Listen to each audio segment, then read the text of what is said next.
Did I ever tell you what the definition of insanity is? Do you want me to slice you open like I did your friend? Shut the fuck up! Fucking deaf! I said get the fuck out of here, you chicken fuck! Run, Forrest! Run! Insanity is doing the exact same fucking thing over and over again, expecting shit to change. That is crazy. Vaas Montenegro is one of the most maniacal and demented characters in gaming history. But Vaas isn't just crazy, he's terrifyingly real. He's unpredictable, charismatic, and will have you questioning your own sanity. And that is why he is one of the greatest villains in gaming history. In gaming, we've seen our fair share of villains. Some rule with an iron fist, like Handsome Jack in Borderlands 2. Some manipulate and deceive, like Andrew Ryan in Bioshock. Others overwhelm you with raw power, like Sephiroth in Final Fantasy VII. But Vaas is different. He's terrifying not because of what he does, but because of how he does it. He's unpredictable, unhinged, and worst of all, he feels real. And that's what we're going to explore today. What makes Vaas truly terrifying? Vaas's backstory is quite mysterious, but from the pieces we get in Far Cry 3 and recently in the Far Cry 6 DLC, we can paint our picture of his story. Vaas was born into the Rakyat, the native warrior tribe of the Rook Islands. From what we can gather, he was once a promising warrior and a respected member of his people. His sister, Citra, is the leader of the Rakyat, and is strongly implied that they were very close in their youth. Vaas was skilled, intelligent, and had the potential to be a great leader, but unlike Citra, who remained dedicated to the traditions of their people, Vaas was different. He was restless, rebellious, and drawn to danger. He didn't just want to follow, he wanted more. At some point, before the events of Far Cry 3, Vaas encountered Hoyt Volker, the sadistic drug lord and arms dealer who operates on the Rook Islands. Hoyt saw something in Vaas, his potential for violence, his instability, and his thirst for power. Hoyt didn't just manipulate Vaas, he corrupted him. He introduced him to drugs, primarily cocaine, which only worsened Vaas's erratic behavior and violent tendencies.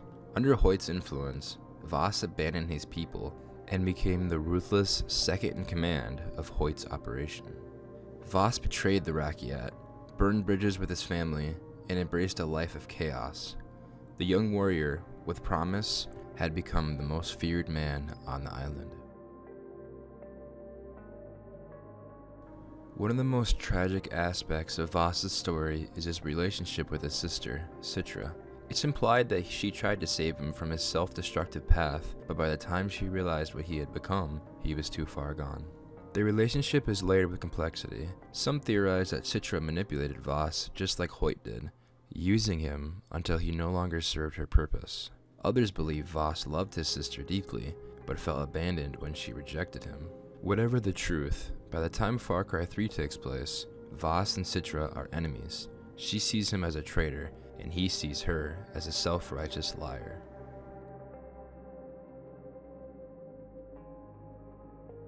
Shortly before the events of Far Cry 3, Ubisoft hired Christopher Mintz-Plasse and his cameraman Barry to beat the odds and survive in the real Rook Islands, which inspired Far Cry 3. They witnessed Vaas executing a pirate he used as a chariot before he and his pirates came across Chris's ship before killing all the partygoers and blowing it up. In Far Cry 3, Jason seemingly kills Vaas during a hallucination-fueled knife fight, but given the surreal nature of his death, many fans theorize that Vaas might have survived. This theory gained traction with the Far Cry 6 DLC, Insanity, where we explore his mind in a dreamlike world. The DLC takes place inside of Vaas's mind, portraying a twisted, roguelike experience where players control him as he struggles with his managing to catch up to Barry, who was shot in the leg. Vaas headbutts him into unconsciousness before grabbing the camera to express to the viewers not to vacation on the Rook Islands. Vaas and the pirates took the partygoer and Barry to a camp where he tortured them to bring Chris out of hiding, and following his failed attempt to rescue them and escape, Vaas was able to capture him and buried him up to his neck on a beach, where he started a daily torture film, such as dehydrating him, trapped his head in a glass bowl with a giant spider, having a firecracker go off in his face, urinating on him, shocking him with a car battery, and fed him pieces of Barry's flesh, who he blew up with a rocket launcher. Upon discovering pleas by viewers to let him go, Vaas surprisingly complies, only to find Chris seemingly not moving, and tries to wake him up, only to discover he is dead. He tries giving him mouth-to-mouth resuscitation before giving up, until Vaas hears from a pirate about skydivers landing on the island and leaves to welcome them, briefly returning to Chris's body to bury his head.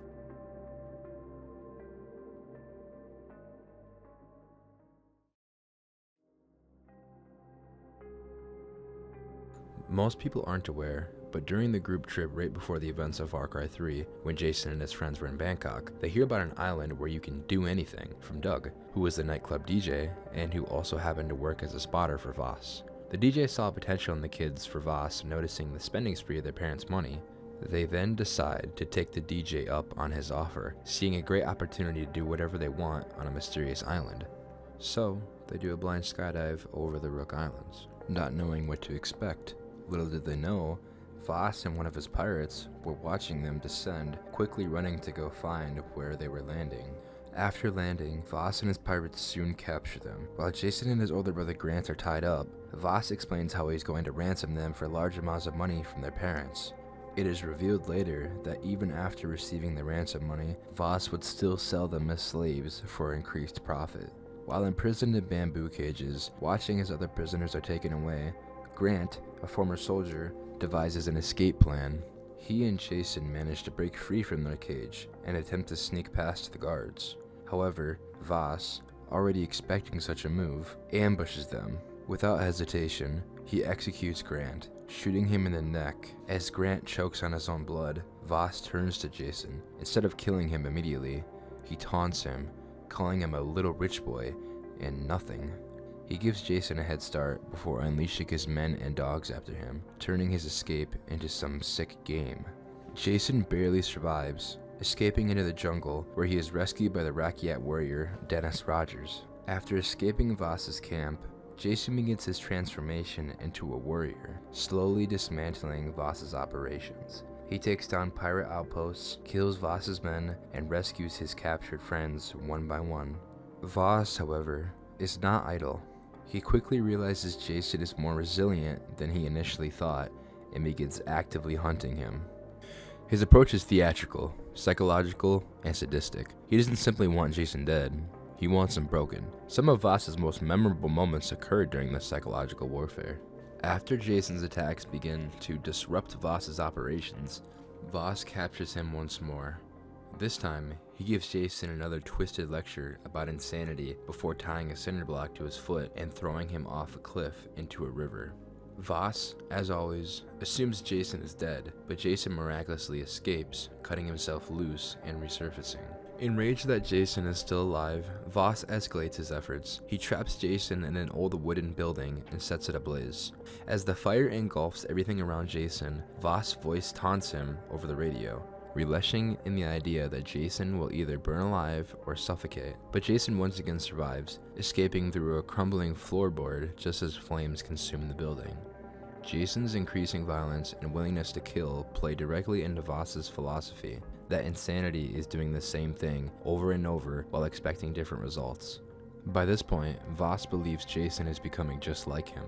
To prove his point, he sets an elaborate trap, ambushing Jason in a surreal, drug-induced encounter. As Jason succumbs to the hallucinogenic effects, he sees multiple copies of Vaas appearing and disappearing, laughing at him and attacking him. Reality blurs. Jason fights through the illusions, stabbing and shooting phantoms until he finally reaches the real Vaas. In their final battle, Vaas welcomes Jason as if he had expected this outcome all along. His last words before the fight, "You are me, and I am you," cement his belief that Jason has become the very thing he was fighting against. The battle takes place in a psychedelic dreamscape, where Jason fights through a series of illusions before stabbing Vaas multiple times in the chest. Unlike before, Vaas does not get back up. As Jason collapses, overwhelmed by what he has just done, Vaas's body remains still. But was this the real Vaas? or just another trick?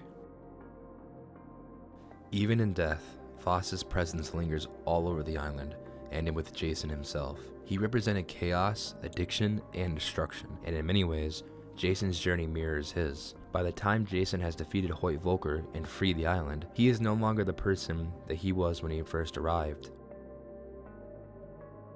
Vaas's legacy in Far Cry 3 is more than just of a villain. He is the game's twisted heart, a symbol of what happens when one loses themselves to violence, power, and madness. His philosophy, his presence, and his haunting monologues make him one of the most iconic antagonists in gaming history.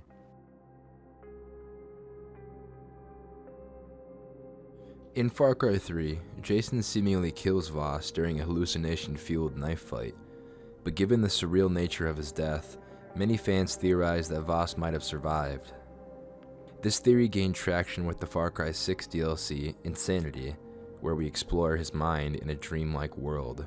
The DLC takes place inside of Vaas's mind, portraying a twisted, roguelike experience where players control him as he struggles with his inner demons. The story is deeply psychological, diving into his past, his relationship with his sister Citra, and his own perception of himself.